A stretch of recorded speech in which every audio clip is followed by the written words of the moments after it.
جو اندیشہ تھا وہ یہی تھا کہ یہ پیپرز جو ہیں ان کے ذریعے انہی گروپ سے اسی طریقے سے اسی ذریعے سے پیسے جو ہیں یہاں لائے گئے اور پھر اس کے بعد ان سے پراپرٹی لی گئی اور دیگر کاموں میں استعمال کیا گیا. لیکن اس میں بہت ساری چیزیں اور بھی کہ جو میرا اندازہ ہے کہ بہت سارے وردی والے تھے وہ بھی اس چینل میں, کیونکہ افغان جہاد کی اور اس کی منشیات کا کھیل جو تھا وہ انٹرنیشنل لیول پہ تھا, بڑے بڑے جہاز لے کے لوگ پہنچ گئے تھے منشیات کے.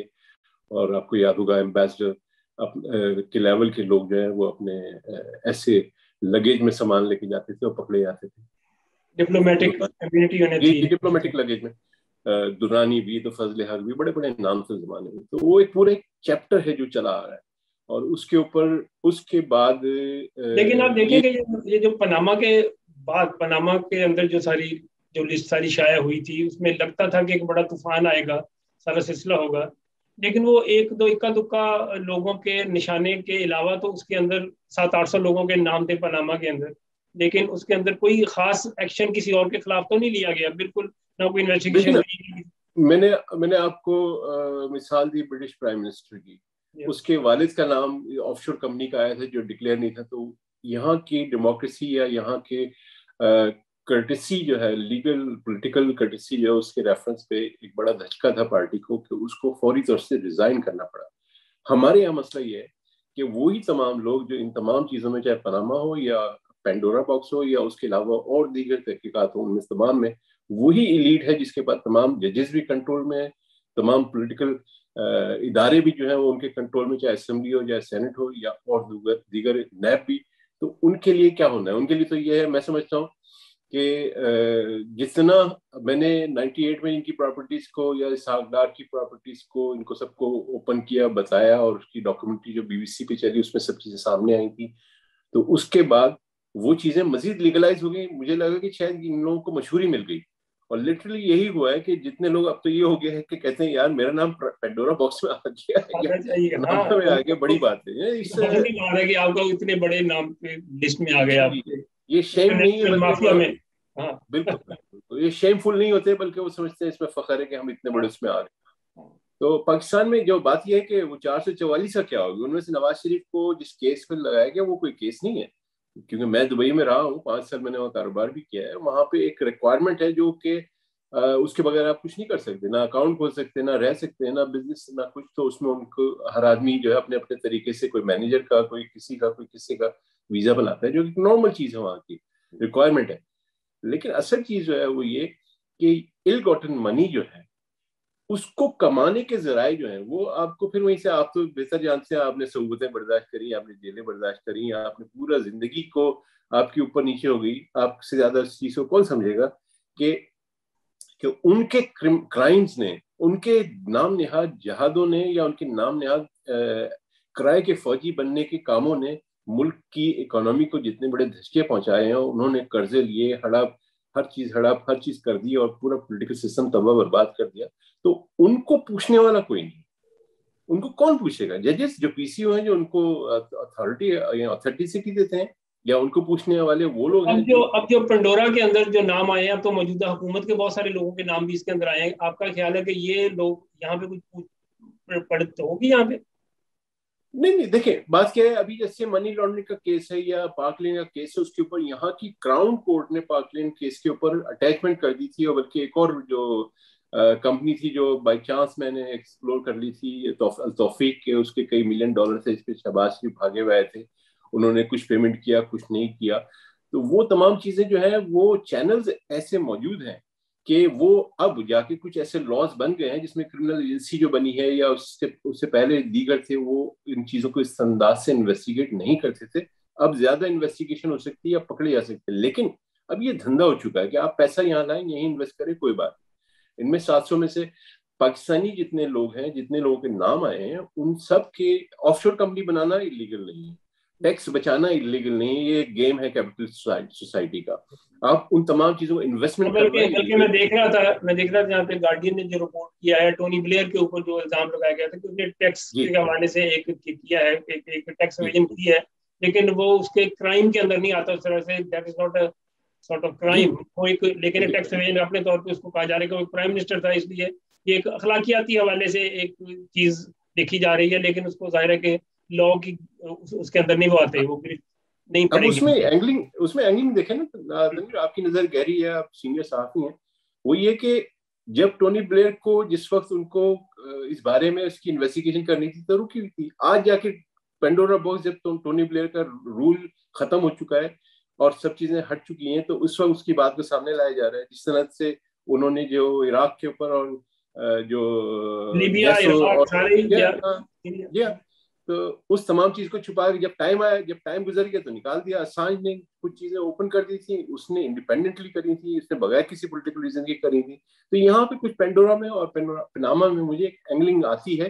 گو کہ ہمارے جرنلسٹ ہیں، سارے سینئر جرنلسٹ ہیں، لیکن بلکہ یہ بھی کہا گیا ہے کہ ٹونی بلیئر کے جب ایسٹس جو تھے، جب وہ پرائم منسٹر شپ سے علیحدہ ہوئے، اس وقت کوئی 7 ملین 8 ملین تھے، جو کہ اب جی ایکسیڈنگ 200 ملین، یعنی اب وہ جی بعد میں انہوں نے زیادہ پیسہ بنایا ہے. اس کا مطلب ہے کہ جو سروسز انہوں نے مڈل ایسٹ میں دی تھی، ان کا انہیں یقیناً ریوارڈ دیا گیا نا، کہ جو وہاں پہ بالکل. ساری جو وہاں پہ یہ بربادی تو کی ساری. اگر ہم ہمیں زندگی رہی اور ہم لوگ اس چیز کو سمجھ سکے، یہ تو جنگ جو ہے سب سے بڑا بزنس ہے، اور جنگ سے زیادہ پروفیٹیبل بزنس کوئی نہیں ہے. نہ صرف یہ کہ آپ کیا سمجھتے ہیں، ٹرمپ نے جو 89 میزائل مارے تھے، اس کی کاسٹ کیا امریکن گورنمنٹ پہ کرے گی؟ نہیں، کوئی نہ کوئی مڈل ایسٹرن پہ کرے گا. کیونکہ ان کے ہاں جس انداز سے عراق وار میں جتنے جہاز سے خالی جہاز جاتے تھے، لیکن ہر جہاز کو فل اس پہ چارج کرتے تھے. جیسے انہوں نے افغانستان کے اندر جو کیا، پولیس والوں پہ $3.5 لاکھ ایک پولیس والے کے اوپر کانگریس نے تفتیش کی تھی، اور اس کے بعد ایکچولی نکلے تو چند $100 شاید خرچ کیے ہوں گے. اب وہ $1 ٹریلین جو کرپشن میں گئے ہیں، اس میں بلکہ پہلی دفعہ یو ایس کے جنرل کا نام بھی آیا تھا جس نے کمپنی بنائی اور سارا کچھ کیا. تو یہ گیم بزنس ہے، اور اس بزنس کے اندر آپ کو پتہ ہے ان سے زیادہ کوئی ماہر نہیں ہے جو سینکڑوں سال سے انٹرنیشنل بزنس اور انٹرنیشنل ٹرانزیکشن کو لیگلائز کر کے چلتے رہے. آف شور کے نام پہ کس نے آف شور بنائی؟ آف شور انہوں نے ہی بنائی تھی. ویسے تو تو آف آف شور شور ساری وہ لیگل. ٹیکس ہیون جو ہیں، وہ ٹیکس ہیون ساری انہی کی ہیں، وہ ساری انہوں نے ہی جی مختلف جگہ پہ بنا جی. رکھی ہیں. لیکن جو بیسک پوائنٹ آتا ہے وہ یہ کہ میں اگر ایک $2 کا آدمی ہوں، لیکن میرے پاس 2 کروڑ آدمی ہیں، تو یہ پیسے کہاں سے آئے؟ اس کا ذریعہ کون تھا؟ یہ ہے کرمنالٹی. یہ وہ چیز ہے جس کی بنا پر پاکستان کے وہ تمام جرنیل جن کے اکاؤنٹس میں اس دفعہ تو چند جرنیل کے نام آ گئے، لیکن بڑے بڑوں کے ابھی بھی نہیں آئے، اور ان تمام کے ابھی بھی نہیں آئے جن کو انہوں نے نوازا تھا، یہ انہوں نے فنڈ دی. ان کی تحقیقات کبھی یہ شاید خود ہی کھولیں گے تو کھولیں گے. اگلے چیپٹرز کھلیں گے. ابھی تو خیر یہ بہت بڑا، ابھی تو وہ جی ساری کے جی سارا پڑھا بھی نہیں گیا اور دیکھا بھی نہیں گیا. وہ تو آہستہ آہستہ کھلتے جائیں گے، بہت سے نام آئیں گے، نئے نام جی. آئیں گے اس میں. ابھی تک جو پینڈورا باکس کو پڑھو تو اس میں پڑھ کے یہ اندازہ ہوتا ہے کہ یہ آدمی کون تھا، سے کتنے پیسے بنائے، ان کی نام کیسے آئے. اور شوکت ترین کے بعد ریزن ہے، انہوں نے ایک ریزن نام دیا جس کمپنی کا، اس کمپنی کے ساتھ میں کچھ کام کر چکا ہوں، بن لادن گروپ کا Emirates Middle East construction company. اور اس میں کچھ اور بھی پاکستانی دوست بھی تھے جنہوں نے میرے ساتھ کام کیا تھا انہوں نے. اور اس کمپنی کے نام پہ انہوں نے کہا، حالانکہ وہ اس کمپنی کو جتنا بڑا چونا لگا کے لوگ نکلے ہیں یہاں، برٹش تھا ایک ریچرڈ اور کئی اور بڑے لوگ، اس نے مارگیجز پہلی دفعہ وہاں انٹروڈیوس کرائے تھے. 50% مارگیج جو تھا وہ خود اپنی کمپنی کی طرف سے دے کے پراپرٹیز بیچ رہا تھا. تو وہ ان چیزوں میں ٹرمز اینڈ گیم جو ہے وہ سارا لیگلائز ہو جائے گا. شوکت ترین کا نام جو ہے وہ پرانے اس میں ریفرنس میں آتا ہے، لیکن ان کی جو ٹرانزیکشن ہیں، جو گیم ہے، اور بہت سارے ججز کے نام بھی ہوں گے، اور بہت سارے سینکڑوں، یعنی ان لوگوں کے نام نہیں ہیں جن کے میں نے اکثر لوگوں کے نام دیکھے ہیں کہ کیسے کیسے انہوں نے ٹرانزیکشنز کری ہیں یہاں پہ، اور پراپرٹیز لی ہیں، کینیڈین نیشنلٹیز لے لی ہیں. اور یہ سب چیزیں بیکار کی جھوٹ بولتے ہیں کہ لوگوں نے جزیرے نے لی، وہ ساری چیزیں اپنی جگہ موجود ہیں، لوگوں کی ٹرانزیکشن موجود ہیں، اور بڑے بڑے گیم موجود ہیں. لیکن ان لوگوں کو تو لیگل کر دیا نا انہوں نے، کہ جنہوں نے اسامہ کے نام کو جو میں نہیں سمجھتا کہ وہاں اسامہ تھا یا زندہ بھی تھا اس زمانے میں، اور لیکن انہوں نے اس کو زندہ ثابت کرنے، اس کو وہاں مروانے کے نام پہ جو ملینز آف ڈالرز ہیں، وہ لیگل ٹرانزیکشن، ان کی اوقات بدل دی ابھی جو ہے. پاکستان میں پی ٹی آئی کے لوگوں کے نام آئے ہیں اس کے اندر، میں آج شیخ رشید صاحب کی ایک پریس بریفنگ دیکھ رہا تھا. جنہوں نے پاناما کے نام پہ تھے، وہ بڑے اچھل اچھل کے نام اس وقت بڑے بڑے اسٹیج سے نکل آتے تھے باہر، مائک کو گرا رہے تھے، اس وقت اتنا جوش تھا. اب کہہ رہے تھے وہ تو ایک ٹائٹل فش ہو گیا سارا پنڈورا، کیونکہ نام اپنے لوگوں کے آ گئے ہیں. تو یہ بات دیکھیں نا، پاناما کے اوپر پاکستان کو بقول ان کے یہ طریقے انصاف ہے، بقول ان کے انصاف و شفاف ہے، اور ہر چیز کو کرپشن سے دور، انہوں نے تمام وہ کرپشن جو ہے وہ اس میگنیٹ سے آگے جڑ گیا جو کرپشن کا منبع تھا، جو جنرل برکی سے شروع ہوتا ہے. تو زمان پاک کے اوپر قبضے سے شروع ہوتا ہے تو پھر اس کے بعد بنی گالا پہ بھی آتے کھلتا ہے تو ان کی بہنوں کا بھی ذکر آتا ہے. تو ہر چیز میں کسی جگہ ایسی نہیں ہے ان کا کوئی ایسی, میں ذاتی طور سے جن لوگوں کو جانتا ہوں ان کی جتنے بھی کیش پوائنٹ ہے یا جو کریڈٹ ہولڈرز ہیں جو ان کو پے کرتے ہیں, ان کا خرچے اٹھاتے ہیں رہنے سہنے گھومنے سب چیزوں کے, وہ تمام کے تمام کرپشن میں بری طرح سے ملوث ہیں. لیکن ان کو کوئی شرم نہیں, کیونکہ ان کو کھلی چھٹی دی گئی ہے اور کھل کے جہانگیر ترین کی پراپرٹیز جو یہاں اس نے لی, کیا اس کا ذکر کس انداز سے غائب ہوا ہے, کس نے کہاں کیسے گھمایا ہے, لیکن اس نے خریدا ہے. اب اس کے بیک گراؤنڈ کے اوپر بھی کبھی ہم آپ کے ساتھ پروگرام کریں گے کہ جس میں کیسے گرین افریقہ کی بات آتی ہے, اور اسی شخص کے جس نے جو گرین افریقہ کے لیے جس کے فارمولا استعمال ہو رہا ہے وہ پاکستان میں اس زمانے میں تھا جب ایوب خان تھا, تربیلا ڈیم تھا اور ایگریکلچر لینڈ زائد تباہ برباد کیے گئے تھے 10 سال میں. تو ان کا بھی ذکر آئے گا جو آج تک وہ فارمولا پاکستان کی وہ زمین جو بنجر ہو گئی تھی وہی ان فوجیوں کو جو آخر میں جہانگیر ترین کے ہاتھ میں آئی اور پھر اس کے نام پہ بینکوں کو رگڑا مارا اور پھر وہ امیر ترین ہو گئے. تو ان کے بچے آج ان کے سمجھتے ہیں ان کے انصاف کا تقاضا تو یہ نہیں ہونا چاہیے کہ ان لوگوں کو جو خاص طور پہ اس وقت وزیر ہیں یا ایڈوائزر ہیں یا جو حکومتوں کے اندر ہیں پاکستان کے اندر بھی اور انڈیا کے اندر بھی جو بڑے باثر لوگ ہیں بڑی اہم پوزیشنوں پہ بیٹھے ہیں, ان کو یہ تمام الزامات آنے کے بعد پہلے تو اپنے عہدوں سے اسٹیپ ڈاؤن ہونا چاہیے فوری طور پہ, تاکہ ان کو انویسٹیگیٹ کیا جا سکے اور ان کی ساری جو ایک تحقیق ہے اس کے بارے میں کی جا سکے کہ یہ کہاں سے سارے سلسلے ہوئے, ان کو اپنی اقتدار سے ہٹایا جائے فوری طور پہ تاکہ وہ اپنے اثر و رسوخ کو استعمال نہ کر سکیں. یہ تو ایک آئیڈیل سچویشن ہوئی نا کہ اگر انصاف ہے تو آپ جیسے میں کہتا ہوں کہ کنزرویٹو پارٹی کا پرائم منسٹر جو تھا اس نے اپنے باپ کے نام پہ, حالانکہ کرپشن نہیں تھی وہ بھی جیسے ٹونی بلیئر کی کرپشن نہیں ہے, لیکن وہ ڈکلیئر نہیں تھی, اور ڈکلیئر نہ کرنا ایک انداز سے قانونی سقم ہے جو قانونی طور سے اس کے اوپر آبجیکشن ہو سکتا ہے اور ان کی چیلنج کیا جا سکتا ہے ان کی پولیٹیکل کریڈیبلٹی کو. تو وہ لیکن ہمارے یہاں ملک میں جہاں پہ لوگ کھلے عام یعنی جس انداز سے وہاں پہ کام ہوتا ہے پاکستان وغیرہ میں, یعنی جو چیزیں تو اس کے اندر تو وہ ان کے لیے تو ان کا نام بن گیا, جس کا نام جتنا بڑا آ گیا. شوکت سنی اس وقت شاید سب سے زیادہ اچھی دعوتیں کھا رہا ہوگا, اچھا یار آپ تو پینڈورم میں ماشاء اللہ ماشاء اللہ. تو وہاں کی سوسائٹی کی سوچ الگ ہے. وہاں پہ ججز کا انداز یہ دیکھیں نا, ججز جو ہیں جب آپ کے ڈیم بنانے کے نام پہ کروڑوں جمع کرتے پھر رہے ہو اور آج کل یہاں پہ موجود ہوں اور ساری چیزیں دکھا رہے ہو. ویسے تو دیکھیں نا اسحاق ڈار بھی وزیر خزانہ تھا اور یہ شوکت ترین بھی وزیر خزانہ ہے, اس کو اب آپ اس کے بارے میں پیش کرتے ہیں اور اپنے اس وزیر خزانہ کے بارے میں کیا کرتے ہیں. جی اسحاق ڈار کا جو ہے دیکھیں نا, اس کی آپ کو ایک اور واقعہ بھی بتا دوں میں. یہاں ہمارے پاکستان کی ایک ٹرسٹ سے اور مشرف کے منسٹر بھی رہے وہ, تو وہ صاحب جو تھے انہوں نے جب یہاں پہ آئے تو ایک جعلی ان کی فیملی نے اسائلم لی تھی, انہوں نے نہیں لی تھی, لیکن انہوں نے ان سے کیونکہ روابط تھے گورنمنٹ پارٹیز میں ہوتے ہیں, تو انہوں نے کہیں کچھ فرنیچر کی ریکوائرمنٹ تھی ان کو اپنے گھر میں یہیں پہ ایسٹ لنڈن میں, تو وہ فرنیچر آئے تو ان کا فون آیا میرے پاس کہ شاید یار بڑی مشکل ہوگی. میں نے کیا ہوا, کہنے کہ میں نے الماری آئی ہے مجھے وہاں سے اور اس میں کوئی 300 فلیٹس کی ڈیڈز ہیں, اوریجنل پراپرٹیز کی اوریجنل ڈیڈز ہیں. میں نے کہا یہ کیسے ممکن ہے, اور پھر اس کے بعد وہ رابطے میں آ گئے, انہوں نے مجھے بعد میں جعلی بات کر دی کہ ہم نے جلا دی فلاں کر دی, لیکن 300 ڈیڈز کا ان کو کوئی فکر نہیں تھی. اگر 300 ڈیڈز اس زمانے میں اگر آپ 98 میں اگر اس کو یوں رکھ لیں کہ سوری 99 میں کہ 1 لاکھ کا بھی ایک فلیٹ تھا, 300 لاکھ فلیٹ کی ڈیڈ تھی. تو یہ چھوٹا سا چورن تھا ان کا, اور جبکہ ان کی اپنی پراپرٹیز جو ہیں وہ اتنی بڑی لیول پہ ہیں. یعنی صرف پاک لنک کی جو ہے گیم اس کے اندر بھی اس کا بھی سامنے واضح کیس ہے. میں نے تو اس کے اوپر لکھا تو ایک اخبار نے مجھے اسائن کیا تھا, تو ان کے اندر ہمت نہیں تھی, بعد میں انہوں نے سوری کر لیا کہ ہم چھاپ نہیں سکتے, ہمارے اندر ہمت نہیں ہے بھائی فیس کرنے کی, وہ پیچھے ہٹ گئے. لیکن بات یہ ہے کہ ان کی پراپرٹیز کے بارے میں جب میں نے آخری میں کوئی حربہ نہیں بچا, جب پی ٹی آئی بھی بھاگ گئی کہ پروف نہیں لے کے جانے میں نے کورٹ کو ڈائریکٹ بھیج دیے. کورٹ نے کیا کرا کہ اخبارات کو ریلیز کر دی ڈاکومنٹ بجائے اس کے کہ مجھے بلاتے. میں نے تو اوپن کہا تھا مجھے بلاؤ, میں تو کچھ نہیں چاہیے بھائی.